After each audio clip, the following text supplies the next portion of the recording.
This whole region is known for gold mining, but also silver and lead, tungsten, molybdenum, probably some local copper and things like that.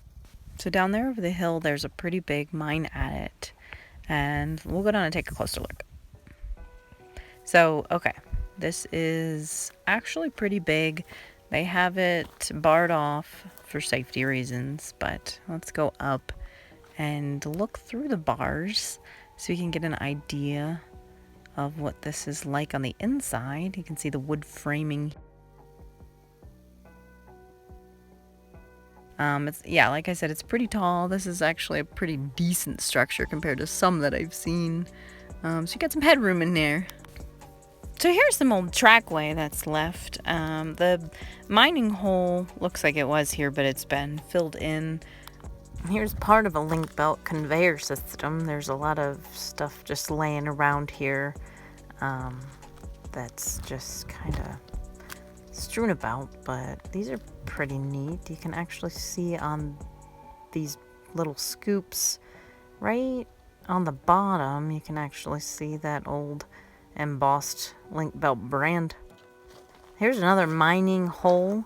This one's also barred off, so I've go to plenty where they're not barred off, and there's just big holes, some that go straight down. Those are kind of frightening. These actually go in a ways, so let's look in here.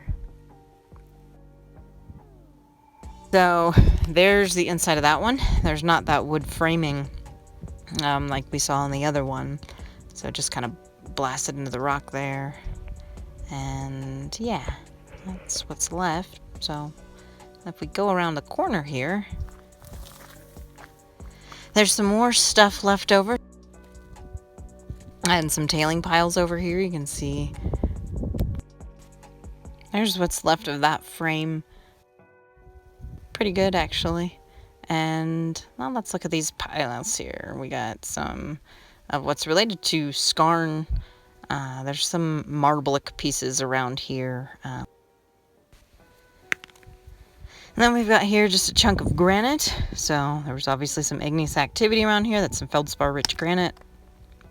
We've got a piece here, then I can see some iron sulfide in it. Iron sulfide, think pyrite. So if we look just at this little tip part right here, you can see some sort of iron sulfide. Could be pyrite there. There's also probably some arsenopyrite, stuff like that. Maybe some kind of deformed cubes there. And nearby, over the hill, there's a lot of this really nice garnet material. Here's some more just kind of ruins from the mine, stuff that's crashed down, little metal frame, not as in good a shape.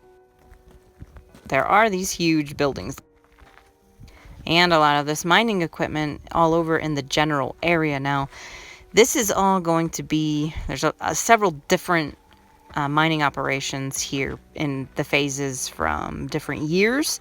I think there's stuff here from all the way from the 1800s through to the mid 1900s, and there's different materials that are definitely being mined here.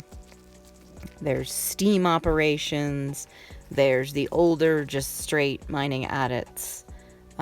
This equipment would have been a little later that was brought in, but a lot of it's just mixed now with this newer stuff. So there's a house here that maybe one of the miners lived in later. They seem to have put newspaper all over the floor, and I've seen this in other places where they put the newspaper on the floor. It's actually nailed down. If we look through this newspaper, we can actually get an idea of where we're at here. 1952. So that gives us an idea of at least was probably the latest.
A little ways away, there's this old mining cabin.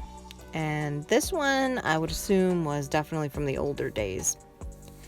This is pretty far down in the wash, and up on the hill was all the some of that other newer stuff, but there was a grave site. So what's interesting is this grave could be, say, maybe the son or grandson of this original miner here.